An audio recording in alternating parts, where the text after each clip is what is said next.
Seorang warga di lorong kamar mayat RSUDDR M. Haulus, Kudamati, Ambon bernama Zakaria Sohali ditemukan meninggal dunia Jumat 4 Agustus 2023. Pria berumur 40 tahun itu ditemukan 2 hari setelah tercium bau busuk di kamar tidur miliknya. Demikian disampaikan Kasih Humas Polresta Ambon Ibda Jane Luhukai kepada wartawan Sabtu 5 Agustus 2023. Luhukai mengatakan korban ditemukan oleh sepupunya, Arli Makulesh. Keduanya tinggal serumah namun berbeda kamar. Awalnya saksi tak curiga dan mengira korban sementara pergi bekerja. Sebelum ditemukan dalam kondisi meninggal, sepupu korban mengatakan semula tidak melihat korban beraktivitas selama 2 hari, namun saksi tidak curiga dan mengira korban sedang keluar bekerja, kata Luhukai. Namun setelah 2 hari, sepupu korban mencium bau busuk dari kamar korban. Kemudian saksi mencoba memeriksa kamar korban yang pintunya saat itu tak terkunci.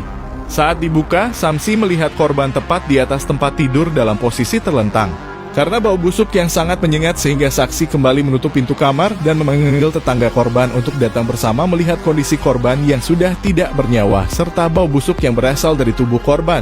Tambahnya, lanjutnya Polsek Nusaniwe langsung turun untuk mengamankan lokasi pasca mendapat informasi tersebut. Koordinasi juga dilakukan dengan pihak Inafis Polresta Pulau Ambon untuk menangani kejadian tersebut. Korban kemudian dievakuasi menggunakan mobil jenazah menuju RS Bayangkara Tantui. Dari keterangan kakak korban Lina Sohali, korban tidak punya riwayat penyakit. Namun keluarga korban menolak untuk dilakukan otopsi sehingga tadi pagi jenazah sudah dibawa pihak keluarga di Piru SBB untuk dimakamkan. Tandasnya,